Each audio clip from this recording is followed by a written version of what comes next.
You're listening to the UKC Hunting Ops Podcast, celebrating hunting dog heritage, competition, and community. United Kennel Club has been the hunting dog sports home for coonhounds, beagles, retrievers, pointers, cur, feist, and more for over 125 years.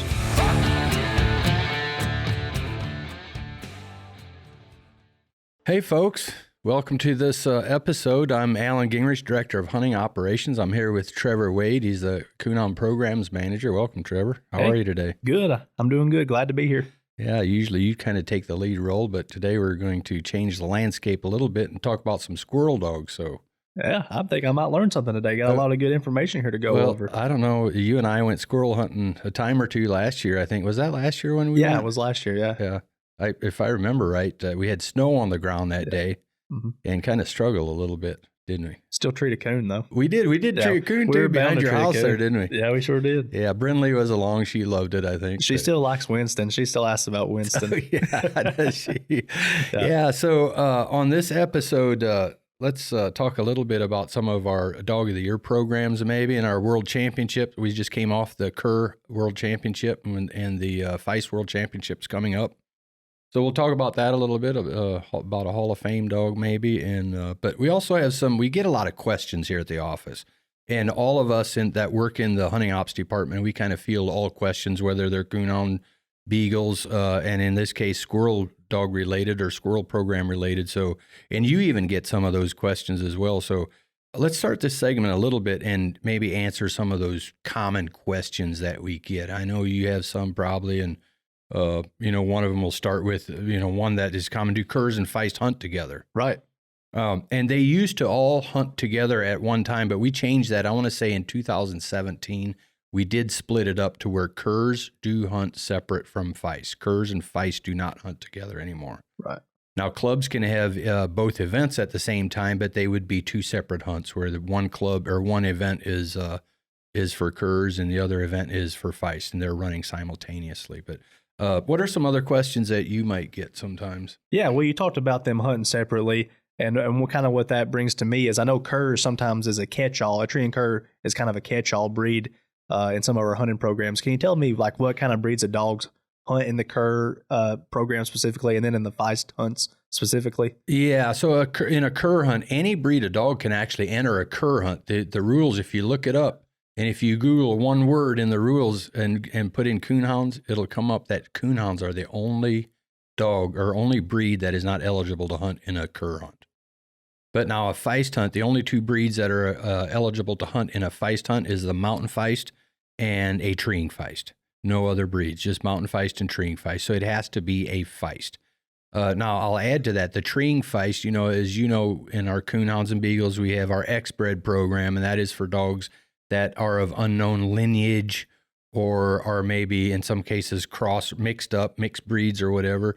We used to have the same thing in cur and feist, but we changed that to those dogs are actually registered instead of X, they're registered as treeing curs, or in the case of feist, they're registered as treeing feist. I gotcha. And they still have to meet qualifications, but yeah. Yeah, so talking about that a little bit, what's the process for registering your dog? Because obviously there's not a bunch of litters being registered, cur and feist litters at this time being registered. So what's the process for registering a cur? Yeah, curs are a little bit different than feist. And one of the ways where you have that information, you can find it if you go to our website and go to registration, the registration page, and then from there, click onto single registration. And then from there, it'll ask you what breed of dog you're wanting to register. So if you have a cur, just type in cur in the search box, and different types of curs will pop up. But the form for that breed will pop up, and it'll tell you all the specifics right in there, whether it's a cur or a feist or what have you. So they're a little bit different. But in a nutshell, we do accept dogs that are registered with other registries, just with a copy of like OMCBA, for example, is a pretty popular one. The mountain curs are registered through that registry, and they would simply need to include a copy of their OMCBA papers. Then we will register that dog as a mountain cur. Right. If they can't provide lineage like that, then we would register their dog as a treeing cur. But there's also two other things. It either needs to be signed off by a breed rep, and one of our reps could sign off at an event. Otherwise, they would need to include 3 pictures of the dog. one of each side and one of the front. So that's for curs. And the other thing I would mention about curs, they cannot be more than 1/2 coonhound, or UKC will not register them. Gotcha. So let's say you have one side or the other, the dam is full-blooded coonhound. That means there could not be any coonhound breed in the top side in the 3 generation on the top side. Gotcha. Otherwise, we wouldn't register it. Feist are a little bit different when it comes to registering them. You can do it online as well. You'd need to include 3 photos the same way. But for to register one as a mountain feist, it has to meet some pretty strict criteria. That's why we need the photo. And then if we have any questions, we would forward that to the Mountain Feist Association to get their approval if need be, if we have any question. Otherwise, if the dog meets the standards, we would register them as a treeing feist. Yeah. And it's pretty commonplace for somebody to have a dog that's unregistered and actually ends up registering the dog the day of an event at the event. Is that right? That is true, and they can do that at the event. The club will have registration forms there for them to do it right at the event. Yeah. And usually, oftentimes, they will have a breed rep there that can sign off, look at the dog and approve it or not. If not, take 3 pictures of the dog and include it with the registration. Some extra incentive to go out to an event. Yeah, absolutely. Yeah. Speaking of, there's not a ton of those events. Probably could use more clubs out there that do it. How does one go about starting a squirrel dog club? Well, it's no different than what that we're used to for starting a coonhound club and a beagle club. When it comes to squirrel hound clubs, it's not like a lot of our coonhound clubs. We're saturated with those. So we can't always approve adding more new ones, but that's not true with the squirrel dog clubs. It's fairly easy. There's a new club application that we can send them, or that they can actually go to our website under Cur and Feist on that page, and under forms and rules, they'll find an application for that. And it just asks for, you got to have your officers, the president, vice president, secretary, treasurer, corresponding officer. And then we would like to know about how many members you have. You simply give your club a name, where your location is going to be for the events, but we'd like to see a membership.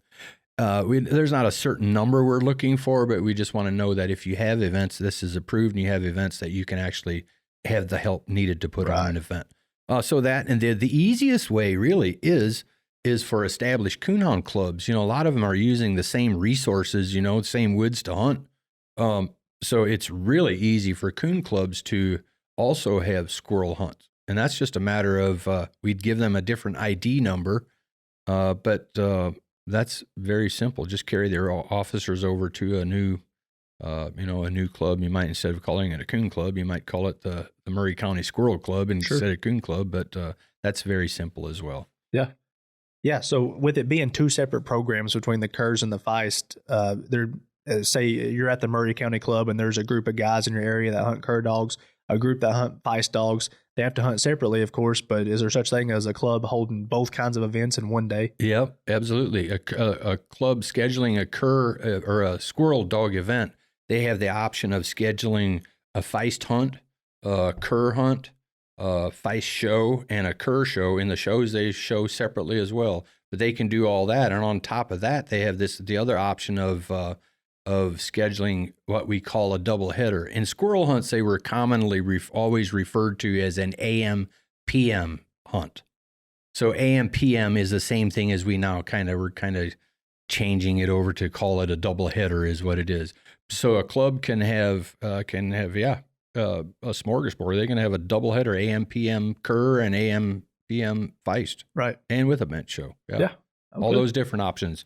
So, but the one thing actually, if they have a club has both, they're not out anything, because we have this special bundle for license fees, where if they have a Cur event, Cur AM hunt, they could also have a Feist AM hunt, and that we give them that Feist hunt for no charge on the license fee. Right. And if the same thing on the PM side, if they have that there, and if they have a Cur show, the Feist show would be free of charge as far as license fees goes. Oh yeah, very nice. Yeah. So someone who's wanting to get into the events that may not be part of the club, and they're looking for where the events are and what dates are being held, where can they find that kind of information at? Yeah, go to our website on UKC and from there you have the different tabs. You have a coonhound tab, a beagle, and then also a Cur and Feist is one of those tabs. Click on the Cur and Feist from there. go to the events calendar is what it's called. And we have any event that's already confirmed as scheduled, by the club will show up. Yeah. And you can do a search from there by state or by club or date or what have you. But that's where you can find those. That's one. The other one is we do list them in Full Cry magazine monthly, provided those events were confirmed before the deadline for that issue that they're noted in or that they're listed in. Right. Yeah. So talking a little bit about the hunt specifically, what kind of the Master of Hounds format, the Hunt Director format, is it something similar to Coon Hounds in that aspect? Or? Very, very similar there. They can use a Hunt Master, and that's a licensed official that took the test and makes all the decisions. There's some rules for the Hunt Master, much like a Master Hounds for Coon Hounds. If questions come in, they would rule on it, just like a Coon Hound Master Hounds would. But they can also use the Hunt Director format. That they can use that, and that is Hunt Director doesn't have to be a licensed official. As a matter of fact, the Hunt Director can, in both Cur and Feist, enter and handle a dog in the hunt. Yep. Yeah. And just curious, how do you become a Hunt Master for Cur Feist, or even a bench show judge for Cur Feist? Simply contact our hunting ops department, and we can send them a test, an application that comes with a test for it. And they would take the test. If they pass the test, they would fill it out, return it to us. They pass the test, then there's an apprenticeship program that goes along with it, and that is to apprentice under 3 different licensed officials, whether it's a Hunt Master or a bench show judge, whichever discipline it is. They would apprentice under those 3 times, and then if they get approved through that apprenticeship, then we would license them after that. Now, if we have a Coon Hound Master Hounds that is interested, whether it's a Master Hounds or maybe a Coon Hound bench show judge, if they're interested in being a Hunt Master, all we would require there for them is to take the test, pass it, and no apprenticeship needed. We'd waive the apprenticeship and we'd just license them for that as well. Same thing with the show part.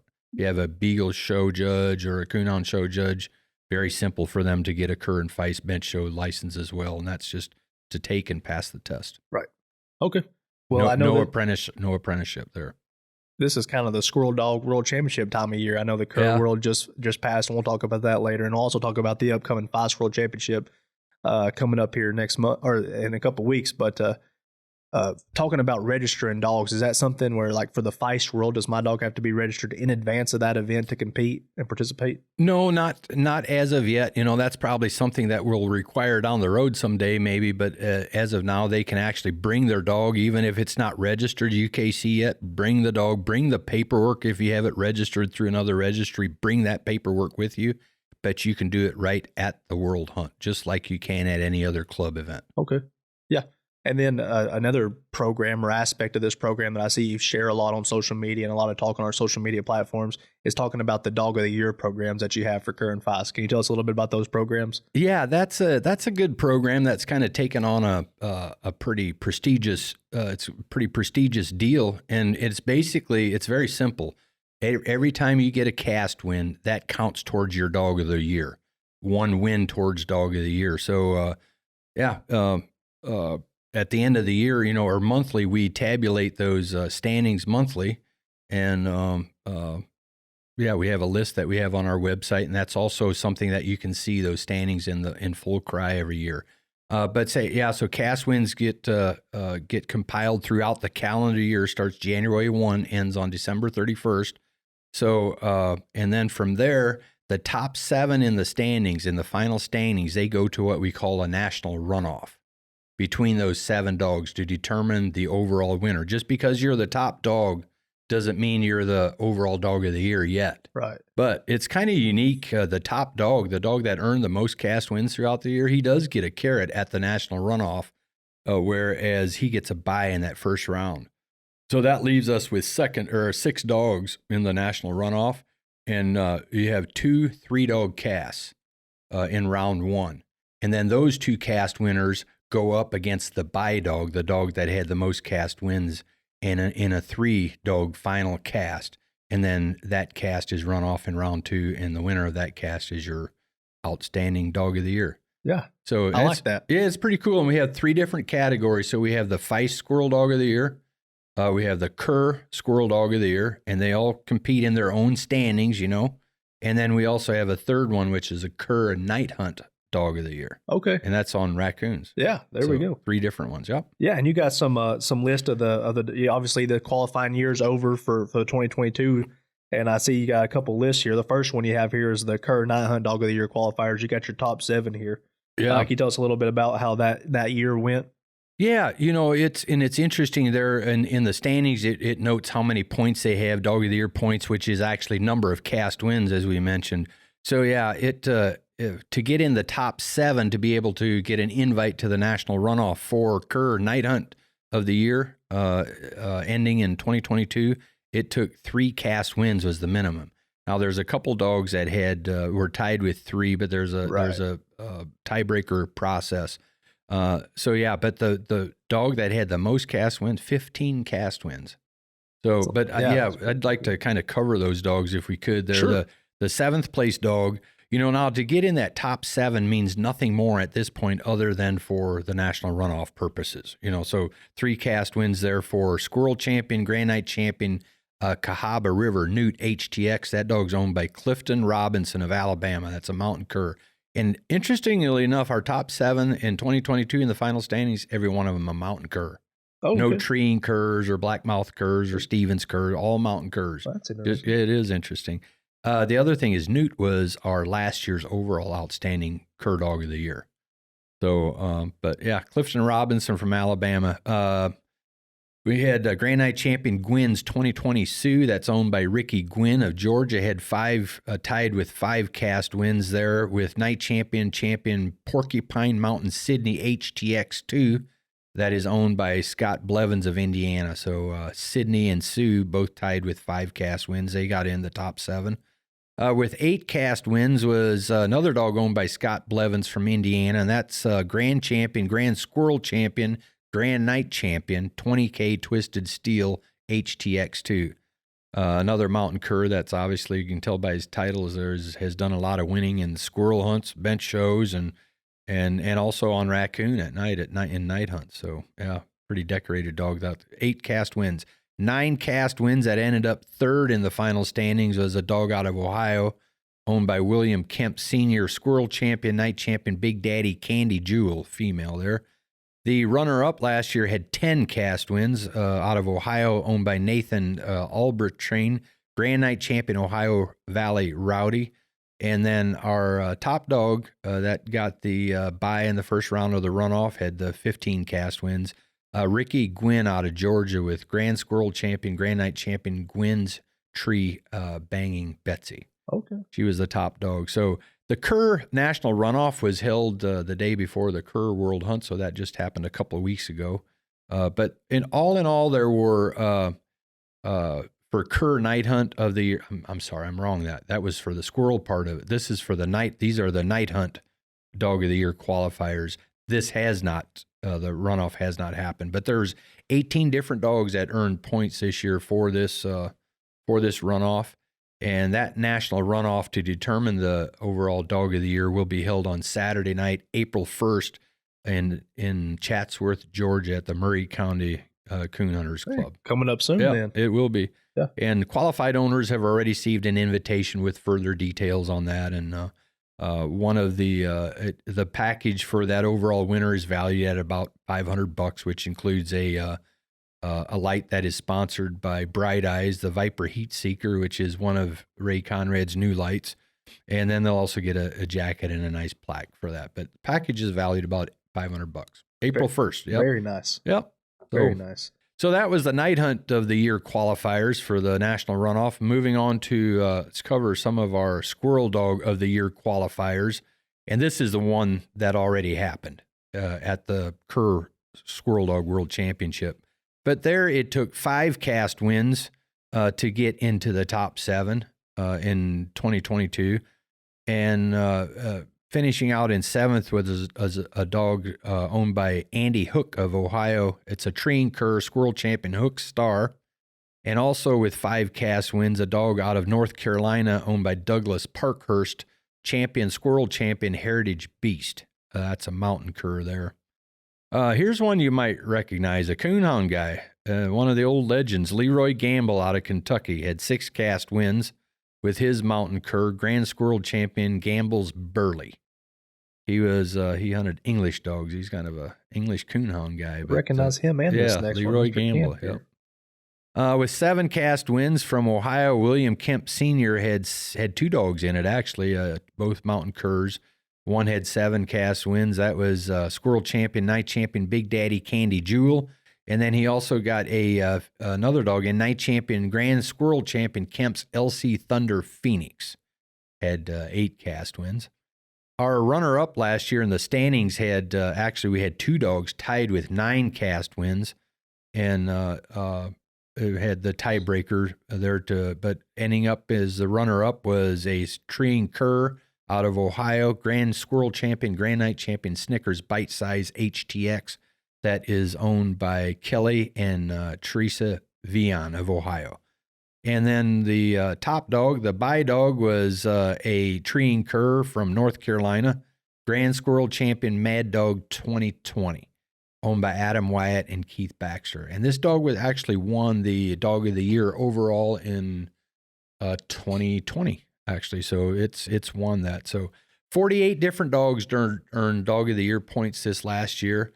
And the cutoff, like I said, was 3 dogs were tied with 5 cast wins. And 2 of them got in and 1 did not. But the tiebreakers are such that the first tiebreaker is the dog that hunted at the most or earned their wins at the most different clubs. Oh, I like that. Yeah. Number 2. And you'll see these tiebreaker rules in the rules for this program in full cry. But number 2 tiebreaker is the dog that hunted in most different states throughout the year. The third one I kind of like. We go back to the highest placing dog at the previous UKC World Hunt. Yeah. So it's just another good reason to hunt in the World Hunt. I guess you go back to that. If either one of those dogs tied or hunted in the World Hunt, we'd look at that.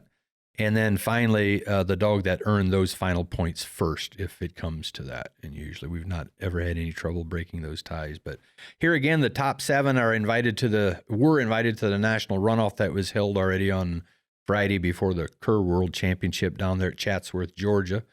And the winner received a Dogtra Pathfinder 2, a $250 Cabela's gift card, and a jacket, and a nice plaque for it. My package valued about $800+ so pretty nice little package. Yeah, very good, very good. Yeah. So you already know who the winner is then? Sure do. You know, that happened on Friday at the World Hunt there, and it ended up being the top dog in the standings, as it turned out, and that's a good carrot for that dog, to absolutely instead of having to win 2 casts, just get that first round bye and your odds increase to win the overall, and it worked out for Mad Dog 2020 Grand Squirrel Champion that's owned by Adam Wyatt and Keith Baxter of North Wilkesboro, North Carolina, is the outstanding Squirrel Dog of the Year. That dog was born in 2018.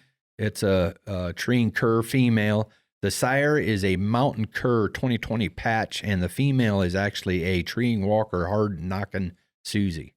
And the sire to Susie, probably Silverado Dan. I'm sure you've heard of him. Oh yeah, no kidding. Yeah, that's Susie's sire. Very cool. So, yeah. Well, that's very interesting. So that's the Cur Squirrel Dog of the Year. Congratulations to Adam Wyatt and Keith Baxter, 2-time winner now. Maddie is so. And matter of fact, 2020 patch, her sire won it last year. Was the Dog of the Year, so they do pretty good in that. They do, yeah. Very good, very good. Yeah. So I guess when you're talking about the next one here, the Feist Dog of the Year, that one's coming up here at the Tell City event at the Feist World Championship in a couple weeks. It is, yeah, and that's going to happen on March 24th, Friday the 24th, I think, and then the World Hunt starts on the 25th. But yeah, the Feist Dog of the Year, they're going to have their runoff on Friday the 24th at Tell City. And the same thing again. So those top 7 dogs, it took 9 cast wins to get in there. So in the last dog to take that last final spot was a treeing Feist.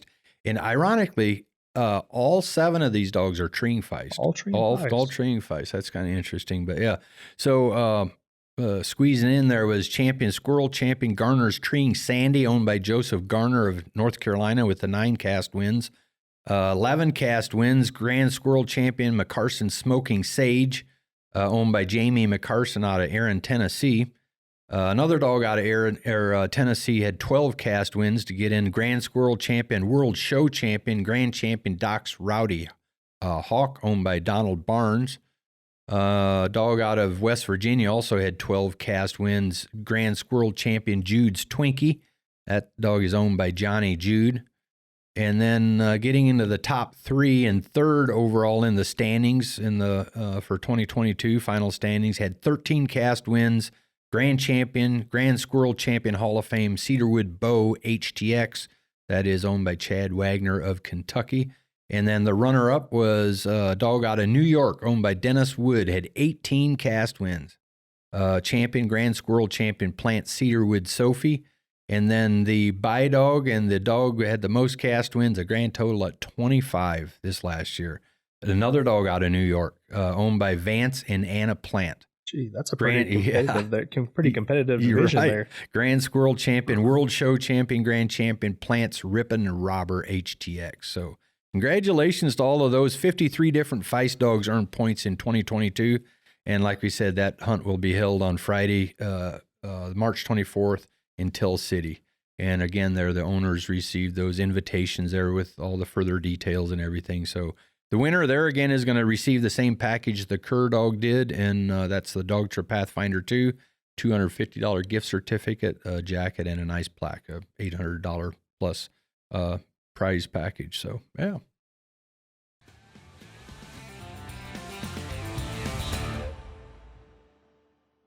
Alan, we both had Dog Trip Pathfinder 2s now for a little while. What do you think about yours?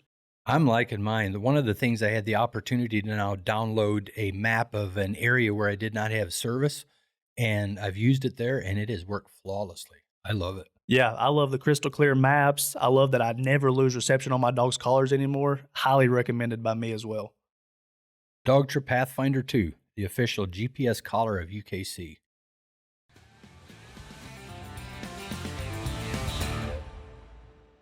We talked about our Cur World Championship that was just held the last weekend in February, and it was held in Chatsworth, Georgia. So this year we sent our Coonhound field rep, a guy you know well, we both do, Jamie Estep down there. Yeah. And he served as the hunt master for it, and then he judged the show and everything. But he had a great time. It was his first time he worked a squirrel hunt for us and everything. But it has a lot of similarities that a coon hunt would, and he's a good rules guy. You know, he hasn't done, as far as officiating, he hasn't done many, if any. I don't know how many shows he's judged, but that's not an issue at all. You know, he's a good rules guy, and any questions he had, he made sure he asked, and of course I was always available if he had any questions. But he had a great time. Yeah, I saw him on Facebook. He was staying pretty active on there, keeping everybody posted on the results and everything. He was, and you know how he is. He takes that stuff seriously and did a great job with it. Absolutely. But yeah, he talked about the final cast. In the final cast, they had the 3 dogs that were in it was all 3 dogs out of Georgia. Blaze, Tree Talking Blaze was one of them. Ryan Young, a little dog named Big Man's Little Daisy.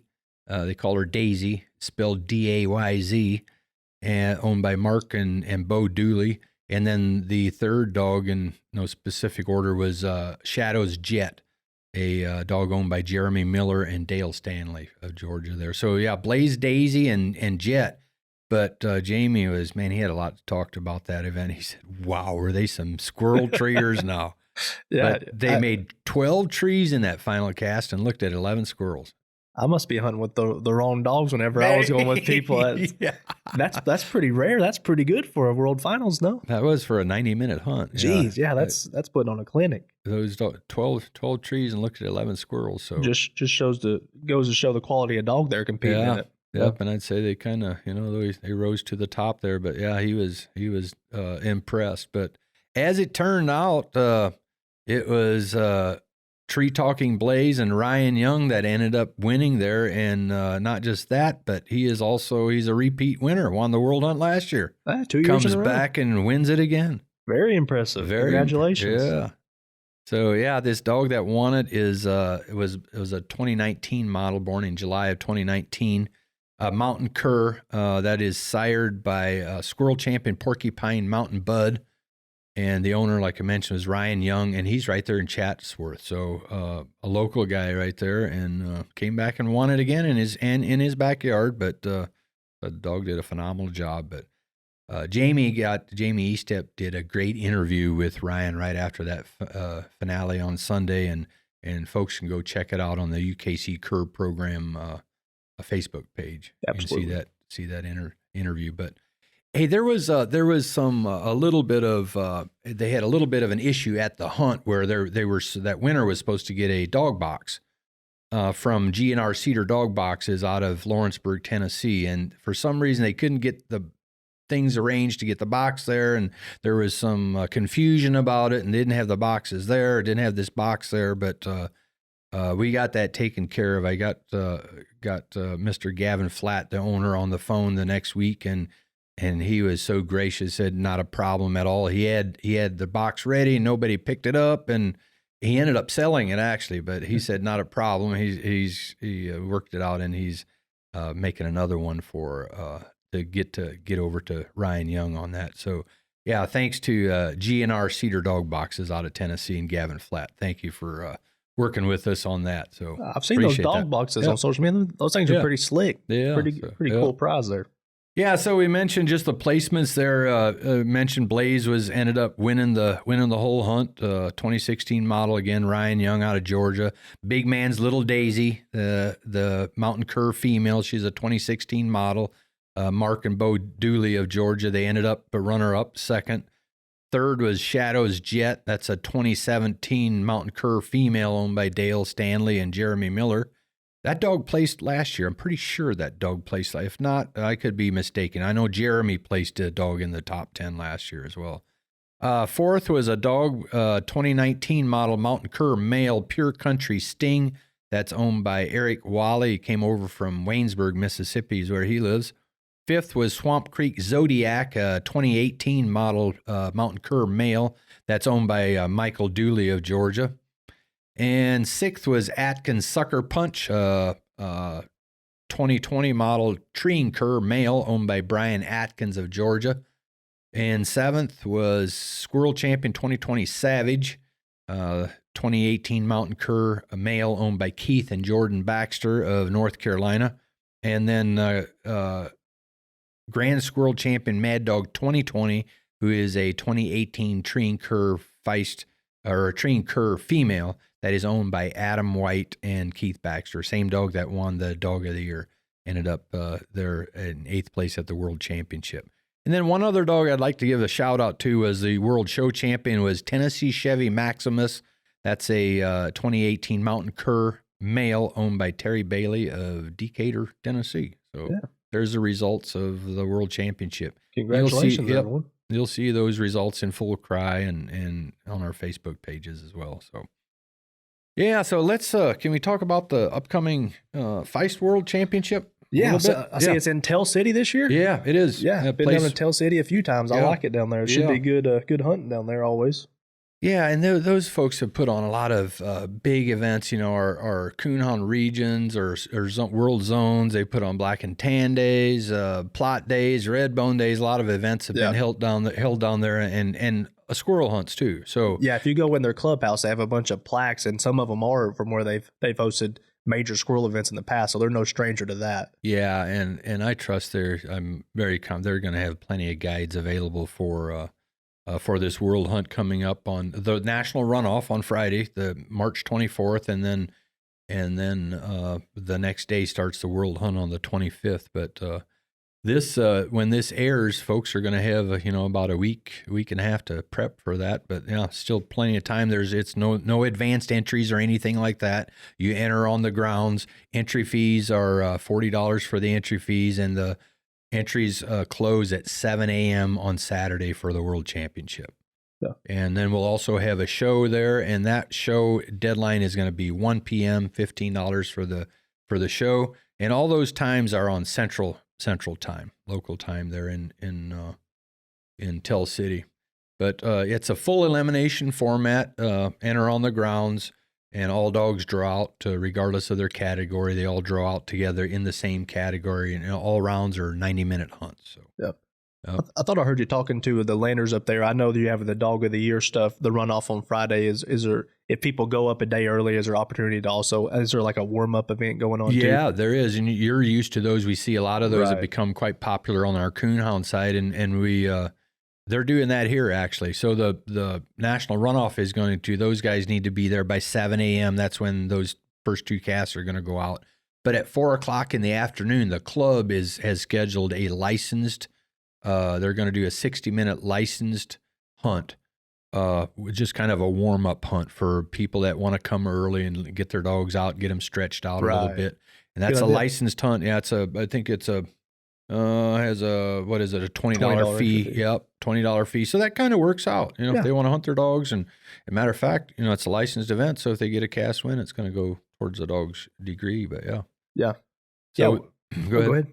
Did you want to talk any more about the World Championship? Well, just, if you have a feist, mountain feist, treeing feist, that meet those criteria we talked about early on here in this episode, and don't have them registered yet, come on, bring your paperwork with you and bring them on. We can get them registered and entered there in the event. But they need to meet the criteria for a mountain feist or a treeing feist. Right.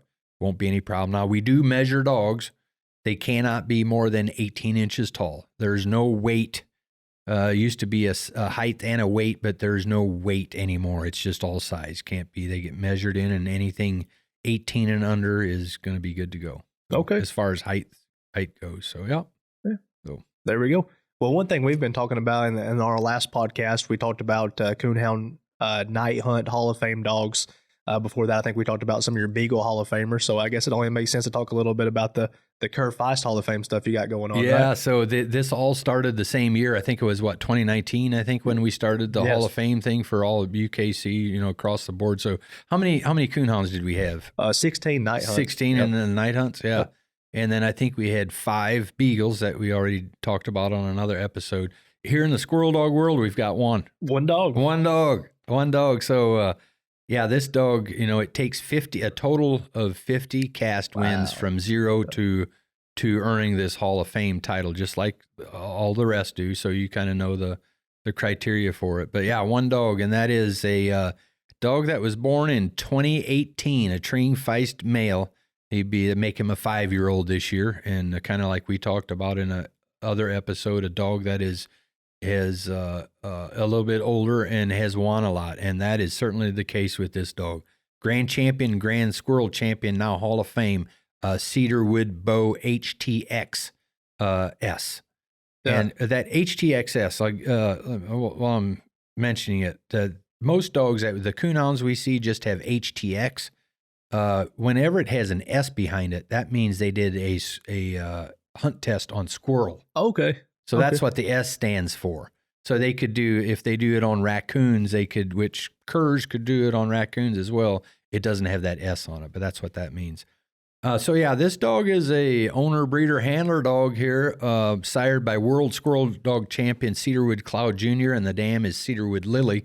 That is owned by Chad Wagner of Dexter, Kentucky. So Cedarwood Bow, he's a little squirrel treer. I've been out there with him several times.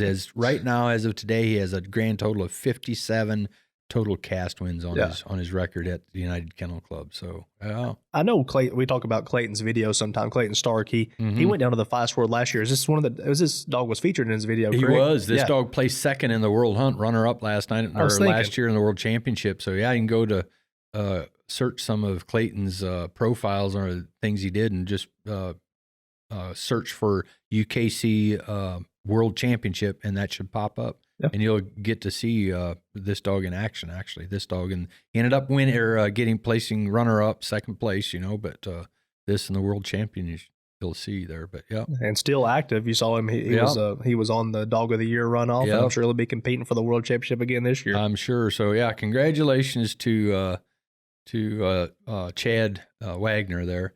And there's several. The next closest dog coming up, I think, has still got about 10 cast wins short, but there's a few more that are coming up, but certainly something for dogs to shoot for, Yeah, So it's a merit program, so to speak. So, I'm sure the dog who had 25 cast wins last year has got to be getting closer. Yeah. So So we've talked a lot about all the different programs you got. Is there anything new on the horizon for the Cur Feist program that you may want to talk about here? Well, maybe just a couple things while we're having this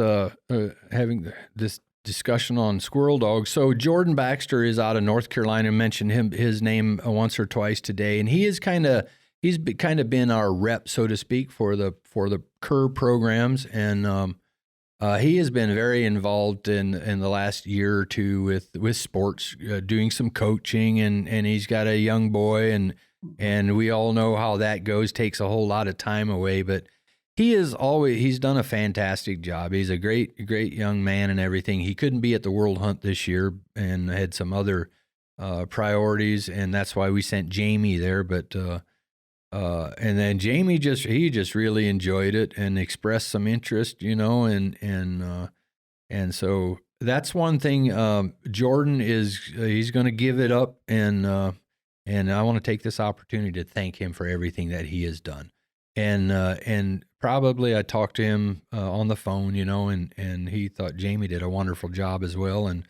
And just the way Jamie took some interest in it, and he agrees that he feels like at this time and what he's going on, that Jamie probably just has a lot more time to put more attention to the programs and everything. So yeah, he is going to give it up, and so outgoing is Jordan Baxter, and incoming is Jamie Estep. Good. From West Virginia. Jamie he's got a little bit different job. He's a pastor. Yeah. So, he deals a lot with people. He's involved. He's one of our coon field reps as well. So he has a lot of pull with a lot of the coon clubs. And I think it kind of makes sense a little bit, with we mentioned, it's easy for coon clubs to also have squirrel hound events. So I think he can maybe, hopefully he can kind of help the program a little bit there. So he's going to kind of take over for Jordan and be that voice for the Curs for now, and maybe I can talk him into helping a little bit with the Feist stuff. But he's going to write some articles, he likes to write. He's going to write monthly articles in Full Cry, so that's going to be a good thing for us, I think. And but yeah. So as far as other new things, just a couple things that we've been talking about that I'll just maybe throw out here that we're probably going to discuss a little bit more at the upcoming Feist World Championship is. There's been some talk about the national runoff making it a standalone event. Now, that's only for 3 casts, 7 dogs. But we're going to look at that a little bit. And the thing, and I get it, a good example is last year's Dog of the Year on the Feist side. We mentioned him, Bo. He was in the running. So he hunts on Friday, And then so he's got those extra 2 rounds, or a dog that's in the national runoff could have 2 more rounds in, get into the World Championship the next day. If they get deep into the World Championship, some of these same dogs kind of have a couple more. I see. So there's guys that would think for that reason and we've had a few guys not put their dogs in that top 7 and opt for the World Hunt instead, and just kind of hold them back for that. So we're going to talk about that a little bit more. And the other thing we talked about, if we have a standalone event for the national runoff, we're going to talk about different things. We're going to talk about maybe having the Cur and the Feist one on the same day. And what else can we have with it? So one of the things we're considering maybe is potentially a Cur and Feist derby, like 2 dogs under 2 years old to be maybe run off on the same. I like that. Yeah, maybe like a Breeders' Cup type of an event with the national runoff and some young dogs, and so we'll see. We're having some discussions. A lot of discussions. Yeah. So as far as new ideas and this and that, and I'm sure Jamie's got a couple, but outside of that, not a whole lot other than I probably see a new Facebook page for this group that Jamie will kind of be the admin for. Same thing Jordan did. He started that own page, and kind of had Adam Wyatt working that for him. So you'll probably see a new page, and we'll get invites out there for folks to go check that out and stay in the know, I guess, so to speak. Other than that, watch for UKC Cur and Feist info, the standings or upcoming events in Full Cry each month. You can also see it on our website as well, and outside of that, I just want to thank everybody for supporting our squirrel programs and wish everybody good luck at the Feist World Championship coming up.